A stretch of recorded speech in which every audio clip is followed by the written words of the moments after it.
Everything you are about to hear is completely real and historically documented. This story is based entirely on verified events that occurred in Munich, Germany between 1942 and 1943, drawn from authentic letters, trial transcripts, Gestapo interrogation records, witness testimonies, and historical archives. Every person mentioned actually lived. Every decision they made is documented. Every consequence they faced is verified fact. The images and video footage you see throughout this documentary have been generated using artificial intelligence for illustrative purposes only, to help visualize these extraordinary true events that reveal the moral courage of ordinary people who refused to remain silent under Nazi tyranny. February 18, 1943. Sophie Scholl stood in the atrium of Ludwig Maximilian University in Munich, her hands trembling as she held the last leaflet. Around her, thousands of papers fluttered through the air like snow, drifting down onto the marble floors where students would find them between classes. The leaflets contained words that could mean death, words that called Hitler a criminal, words that demanded Germans wake up and recognize the evil being committed in their name. Sophie's brother Hans stood beside her, watching the papers fall. They had perhaps 5 minutes before someone noticed what they were doing. 5 minutes before their carefully hidden resistance became impossible to deny. 5 minutes that would change their lives and end them. What Sophie and Hans Scholl didn't know as they stood in that atrium was that a building custodian named Jakob Schmid had already seen them. Schmid was a loyal Nazi party member who took his duties seriously. He watched these two young people dropping leaflets from the upper floor, and he understood immediately what this meant. These were not official university announcements. These were resistance materials, anti-Nazi propaganda, treason. Within minutes, Schmid had alerted university officials. Within an hour, the Gestapo had been called. By afternoon, Sophie and Hans Scholl were in custody, and the investigation that would unravel the entire White Rose resistance network had begun. But the story of the White Rose didn't start that February day in Munich. It began 2 years earlier with students and a professor who couldn't reconcile what they believed about human dignity with what they saw their country becoming under National Socialism. Sophie Scholl was 21 years old in February of 1943. She was a biology and philosophy student at the University of Munich. She came from a deeply religious Lutheran family that had initially supported Hitler, believing he would restore German prosperity and pride after the humiliation of Versailles and the chaos of the Weimar Republic. But the Scholls had gradually recognized the evil of the Nazi regime. Sophie's father Robert, a mayor who'd lost his position for refusing to display the Nazi flag, had warned his children about Hitler from the beginning once he understood what National Socialism truly meant. Hans Scholl was Sophie's older brother, a medical student at the same university. He was 24 years old. Hans had actually been a member of the Hitler Youth, as membership was essentially mandatory for young Germans. He'd experienced firsthand how the regime shaped young minds, how it demanded absolute obedience, how it destroyed independent thought. His medical training had shown him the regime's eugenic policies, the forced sterilizations, the systematic murder of people deemed unworthy of life. He'd served on the Eastern Front as a medical orderly and witnessed atrocities that haunted him. He returned from Russia with stories of mass executions, of Jews and partisans shot and left in ditches, of a war being conducted without mercy or humanity. The third key member of the White Rose was Professor Kurt Huber. He was 49 years old, a philosophy and musicology professor at the University of Munich. Huber was a gentle intellectual who walked with a limp from childhood polio and spoke with a slight speech impediment. He seemed an unlikely resistor, a quiet academic who loved Mozart and Leibniz. But Huber had watched the Nazi regime destroy everything he valued about German intellectual life. Books burned, professors dismissed for racial or political reasons, students taught to value strength over wisdom, obedience over truth. Huber saw clearly that National Socialism was the enemy of genuine German culture, that it perverted and corrupted everything it touched. He believed silence was complicity, that educated people had a moral duty to speak truth even when truth was dangerous. These three were joined by other students. Christoph Probst, Hans Scholl's closest friend, a medical student with 3 young children. Alexander Schmorl, son of a Russian immigrant father and German mother who'd seen Nazi racial ideology up close and rejected it completely. Willy Graf, a quiet Catholic student whose faith demanded he resist a regime that violated everything Christ taught. Trot Lafrentz, Hans Scholl's girlfriend, who helped with the practical work of resistance. Each had their reasons for joining. Each understood the risks. Under Nazi law, producing and distributing materials that criticized the regime or undermined military morale was treason punishable by death. The White Rose began in the summer of 1942 when Hans Scholl and Alexander Schmorl started writing and distributing their first leaflets. The documents were intellectual, philosophical, appealing to educated Germans' sense of morality and culture. They quoted Goethe and Schiller, Aristotle and Novalis. They called passive acceptance of Nazi crimes a form of guilt. They argued that Germans had a moral duty to resist, to sabotage the war effort, to refuse cooperation with evil. The leaflets didn't propose violent revolution. The White Rose members weren't trying to assassinate Hitler or blow up military facilities. They were trying to awaken the conscience of the German people, to make them see the crimes being committed and recognize their complicity. The first 4 leaflets were produced on a hand-cranked duplicating machine and distributed through the mail to addresses copied from telephone directories. They targeted intellectuals, professionals, academics, people who might be receptive to philosophical and moral arguments. Hans and Alexander worked at night in the basement of Alexander's parents' house, carefully typing each master copy, checking for errors, then running off hundreds of duplicates. Sophie initially didn't know about her brother's activities. Hans had deliberately kept her uninvolved, trying to protect her from the danger. But by early 1943, Sophie had discovered what Hans was doing and demanded to be included. She would not let her brother risk death while she stayed safe. The content of the leaflets was remarkably bold given the penalties for such activities. The first leaflet opened by asking whether Germans would continue to entrust their fate to a gang of criminals, whether the German people were already so corrupted that they'd forgotten they were human beings with free will and the right to demand decent government. It described Nazi atrocities without euphemism. It stated directly that 300,000 Jews had been murdered in Poland in the most bestial fashion. It challenged Germans to recognize that every honest German was ashamed of his government, and asked what each person was doing to oppose this regime. The Gestapo was aware of the leaflets from the beginning. Unknown individuals producing anti-state propaganda was exactly what the secret police existed to stop, but finding the perpetrators proved difficult. The leaflets contained no information about who was producing them or where they originated.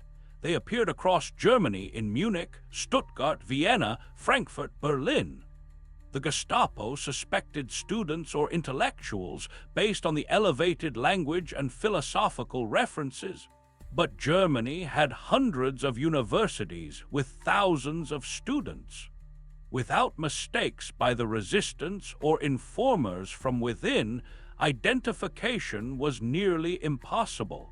Sophie Scholl brought something crucial to the White Rose that the male members perhaps lacked. She brought a kind of moral clarity and fierce determination that came partly from her gender experience under Nazism. Sophie had seen how the regime treated women, how it reduced them to breeding stock for the Aryan race, how it denied them education and agency beyond bearing children for the Fuhrer. She'd been raised in a family that valued women's minds and moral judgment. Her father had taught her to think independently, to question authority, to recognize propaganda. When Sophie read what her brother was writing, she didn't hesitate. This was truth. This was what needed to be said. She would help say it regardless of consequences. By January of 1943, the White Rose had distributed thousands of leaflets across Germany. They'd expanded their activities to include painting anti-Nazi slogans on walls at night.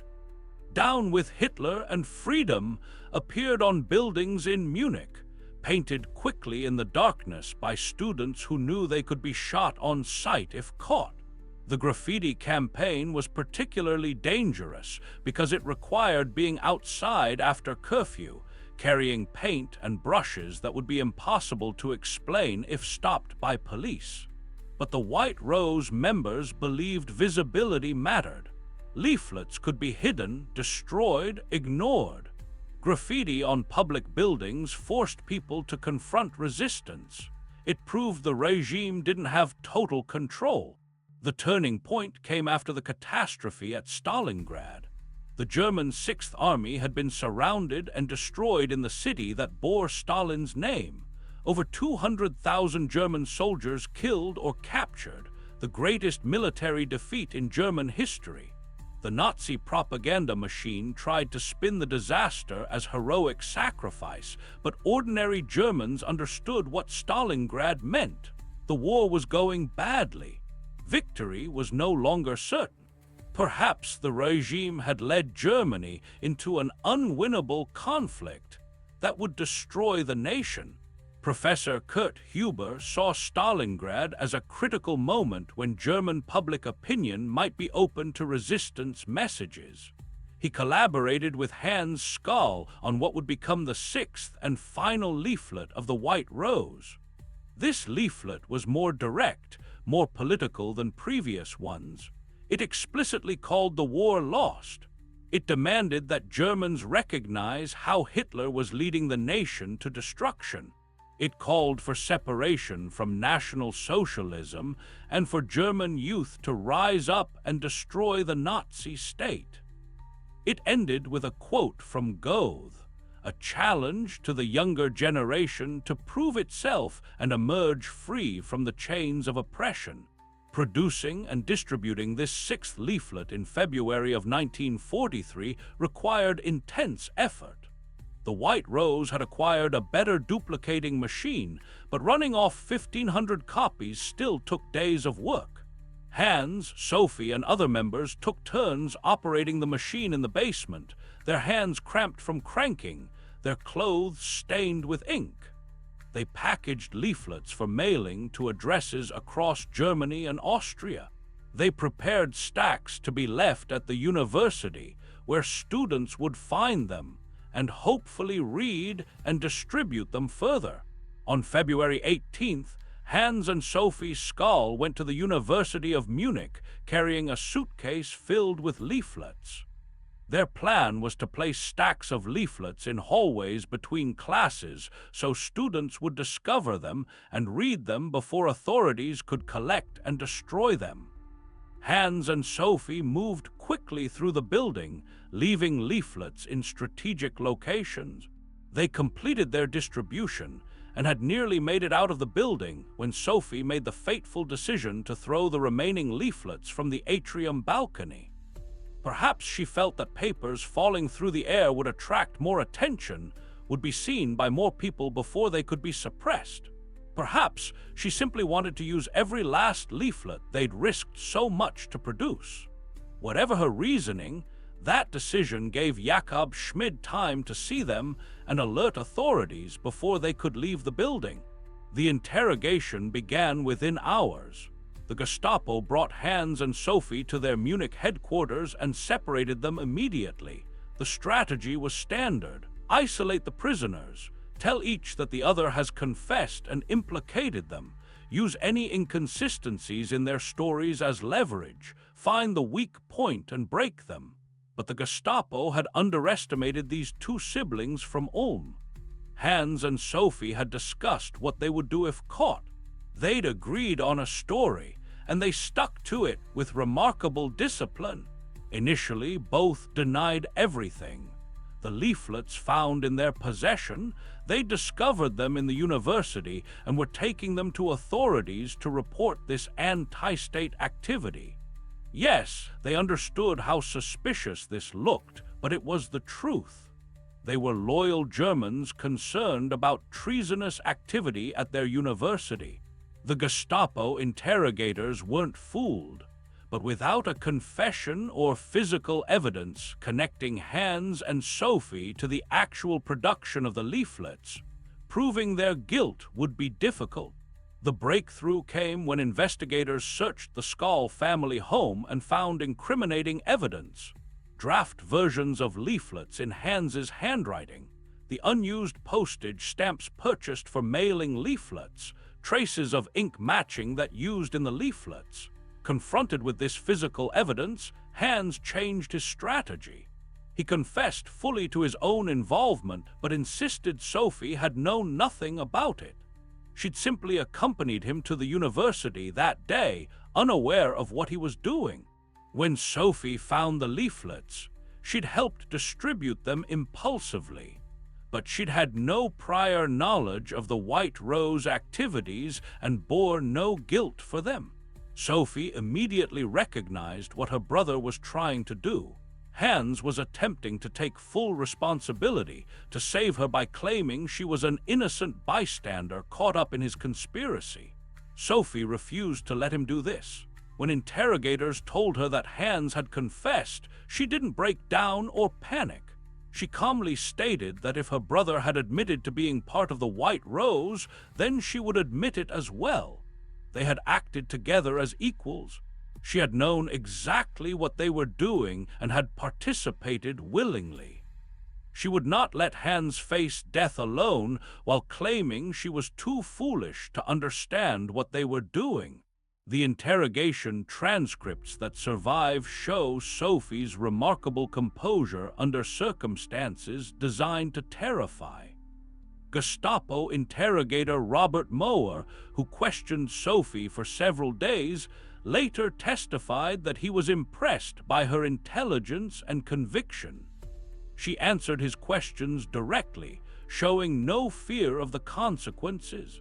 When Moer pointed out that she faced the death penalty, Sophie replied that she didn't consider what they had done to be wrong, therefore she was ready to face the consequences.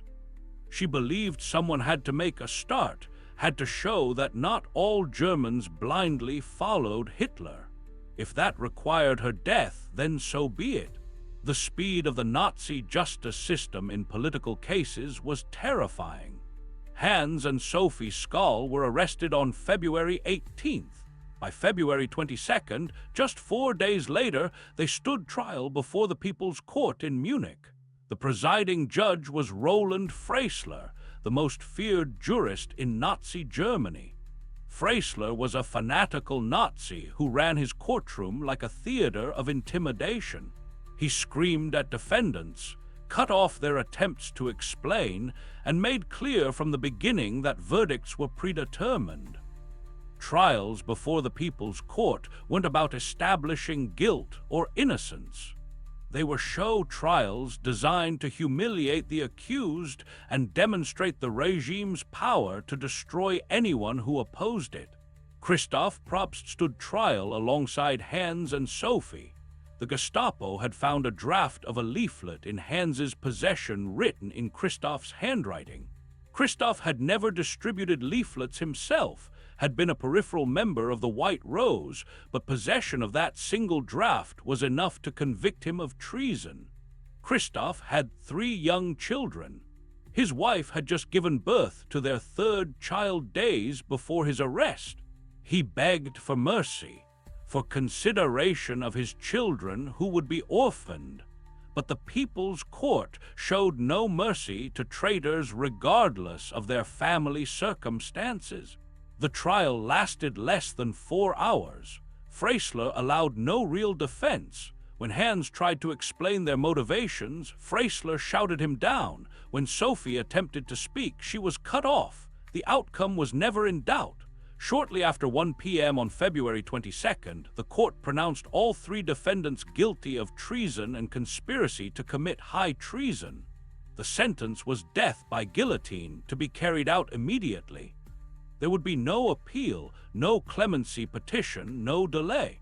The execution was scheduled for that same afternoon. Sophie's parents had traveled to Munich when they learned of the arrest, hoping to see their children. Robert and Magdalene Scholl were allowed a brief final visit with Hans and Sophie in the prison. The meeting lasted perhaps 20 minutes. Sophie was composed, even cheerful in a strange way. She told her parents she was at peace with what was happening, that she had no regrets. She'd done what was right and would do it again. She embraced her mother and father and told them not to grieve, that God would take care of everything. Hans was equally calm, telling his father that he hoped their example might inspire others to resist. Their parents left devastated, but also proud of the moral courage their children had shown. Sophie Scholl was executed first. Prison protocol required that in the execution of multiple prisoners, women went first so they wouldn't have to hear the men being executed before them. Sophie walked calmly to the guillotine at 5 p.m. on February 22, 1943. Witnesses reported that she showed no fear, made no plea for mercy. Her last words were simply, "Such a fine, sunny day, and I have to go. But what does my death matter if through us thousands of people are awakened and stirred to action?" The blade fell, and Sophie Scholl died instantly at age 21. Hans Scholl followed minutes later. His last words were shouted loudly enough that prisoners throughout the building could hear. "Long live freedom!" Then the blade fell, and he was gone at age 24. Christoph Probst went last, executed within an hour of his friends. He'd converted to Catholicism in prison and faced death with resignation, grieving for the children he'd never see again. He was 23 years old. The Nazi regime believed that executing the Scholl siblings and Christoph Probst would end the White Rose and intimidate other potential resistors. Instead, the executions became a rallying point. News of what these young students had done spread through Germany despite Gestapo efforts at suppression.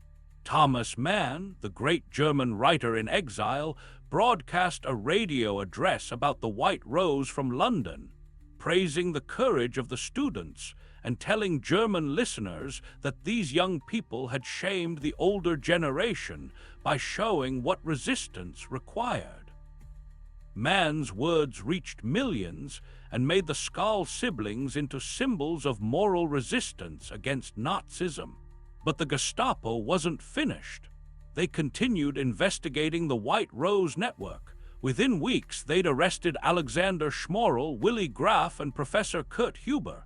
The same pattern repeated: interrogation, show trial before the People's Court, predetermined guilty verdicts, death sentences. Alexander Schmorell was executed in July of 1943. Kurt Huber, the gentle professor who loved Mozart, was beheaded in July as well at age 49. Willy Graf held out the longest under interrogation, refusing to give names even under torture. He was executed in October of 1943. The regime's brutality didn't stop with the White Rose members themselves. Nazi racial and political ideology held that resistance was a form of genetic defect, that families who produced traitors were fundamentally corrupted. Hans and Sophie's parents were arrested and imprisoned, though they were eventually released. Their younger siblings faced intense Gestapo scrutiny. The families of all White Rose members suffered job losses, social ostracism, constant surveillance. The Nazi state wanted to make resistance so costly that even the thought of opposing the regime would seem unbearable. But the Nazis couldn't suppress the story completely. Copies of White Rose leaflets survived. Students who'd read them remembered. Some leaflets were smuggled out of Germany to the Allies. In England, the Royal Air Force reproduced the sixth leaflet and dropped hundreds of thousands of copies over Germany in the summer of 1943, renaming it the Manifesto of the Munich Students.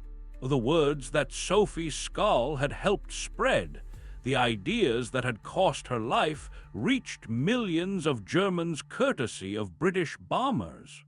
The Nazis couldn't stop it. The question that haunts anyone studying the White Rose is whether their sacrifice accomplished anything tangible. They didn't overthrow Hitler. They didn't end the war.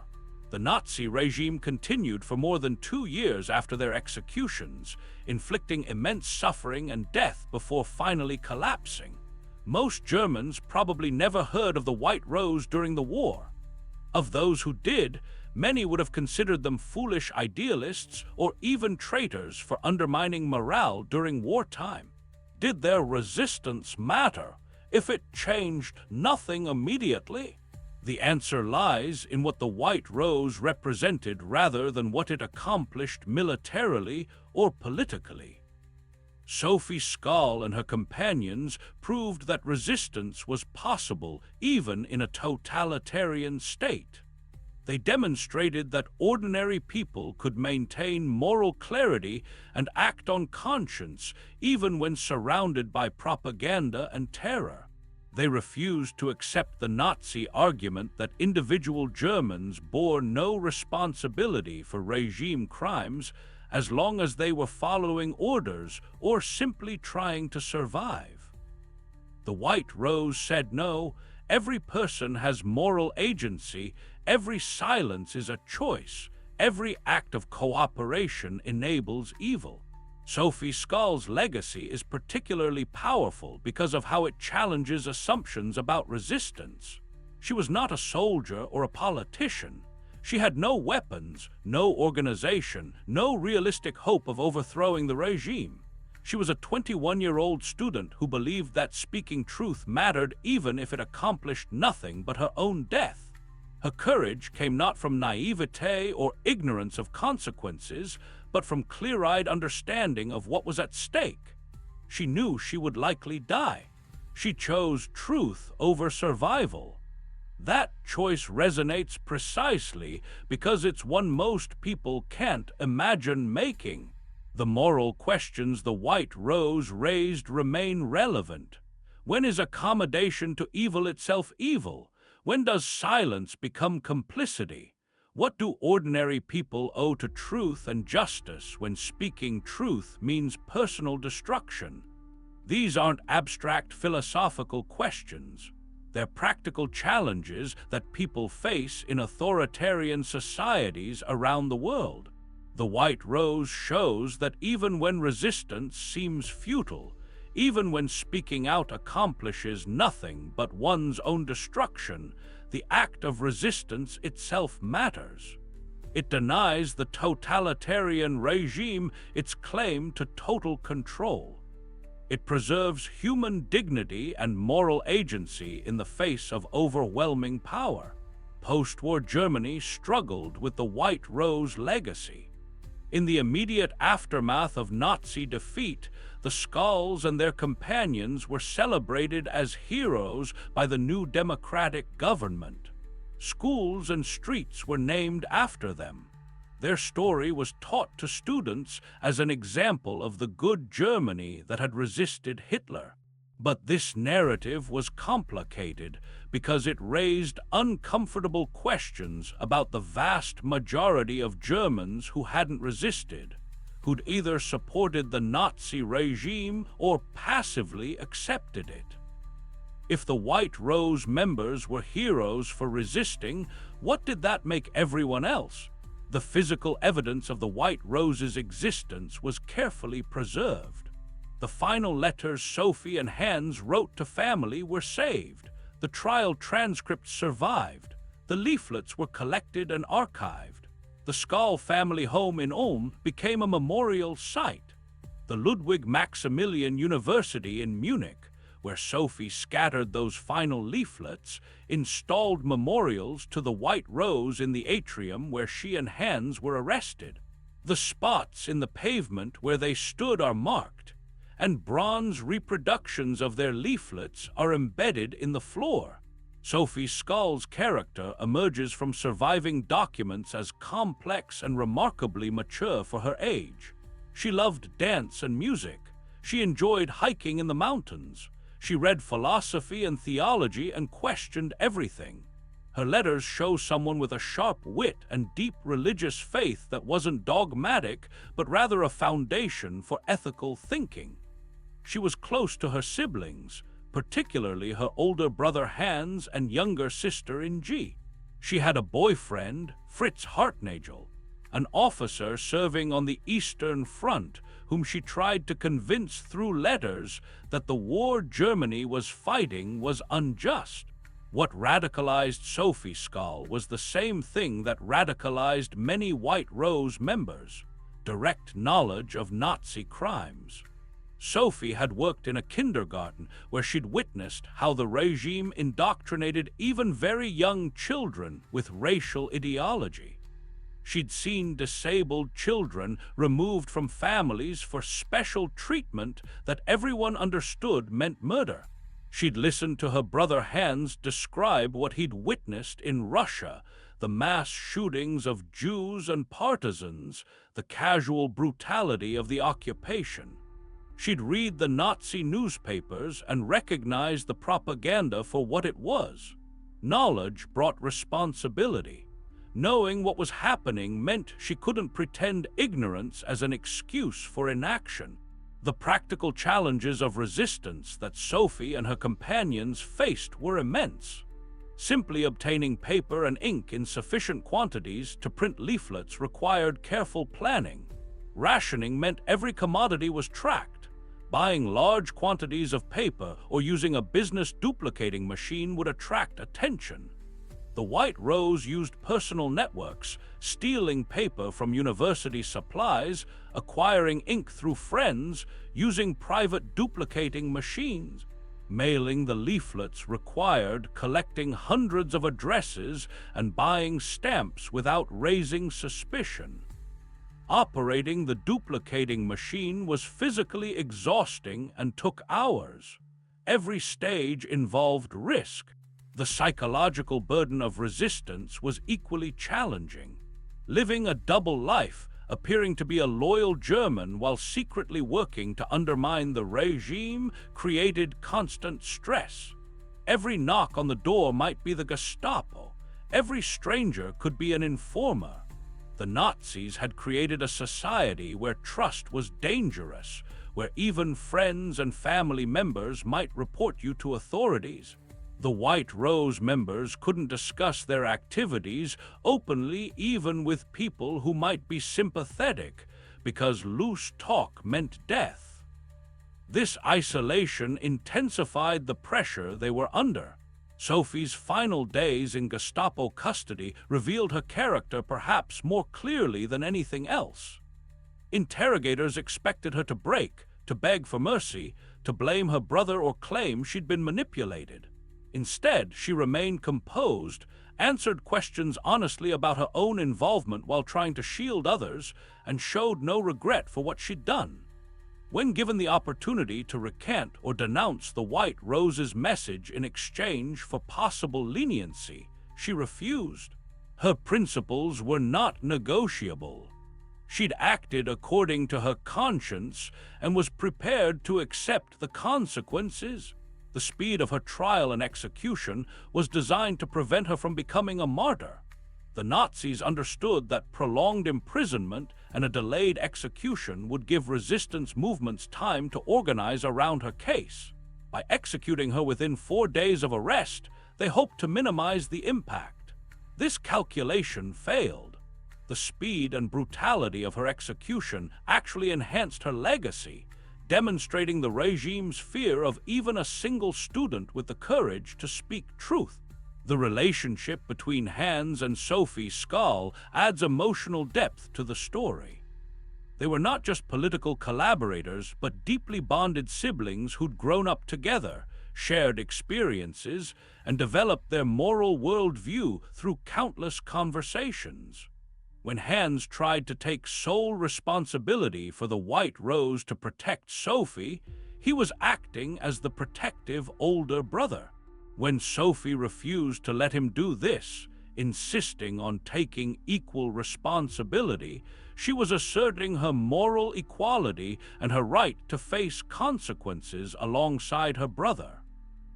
They went to their deaths having protected each other in the only way that mattered, by refusing to betray their shared principles. Professor Kurt Huber's involvement added intellectual weight to the White Rose resistance. As an established academic, Huber lent credibility and philosophical depth to the movement. His willingness to risk his career and life for moral principles showed that resistance wasn't just youthful idealism, but could be grounded in mature philosophical reasoning. Huber's final statement to the People's Court, where he defended his actions and insisted he'd only done his duty as a German and a Christian, was an eloquent defense of resistance that the Nazis couldn't suppress despite executing him. The failure of the broader German population to support or protect the White Rose members reveals the strength of Nazi terror and propaganda. Most Munich residents probably had some awareness of the leaflets. Some might have sympathized with the message, but acting on that sympathy meant risking the same fate as the Scholls. The regime had successfully created a society where self-preservation trumped moral obligation, where everyone looked away from injustice because intervening meant destruction. The White Rose members stand out precisely because they refused to accept this moral calculus. The legacy of the White Rose continues to inspire resistance movements worldwide. Whenever people face authoritarian regimes, whenever speaking truth requires courage, the example of Sophie Scholl and her companions remains relevant. They prove that powerless people can resist powerful states, that moral clarity matters even when it accomplishes nothing but one's own destruction, that refusing to cooperate with evil has value beyond practical consequences. These lessons transcend their specific historical context. The physical memorials to the White Rose throughout Germany serve as reminders of what ordinary people are capable of, both in terms of moral courage and moral failure.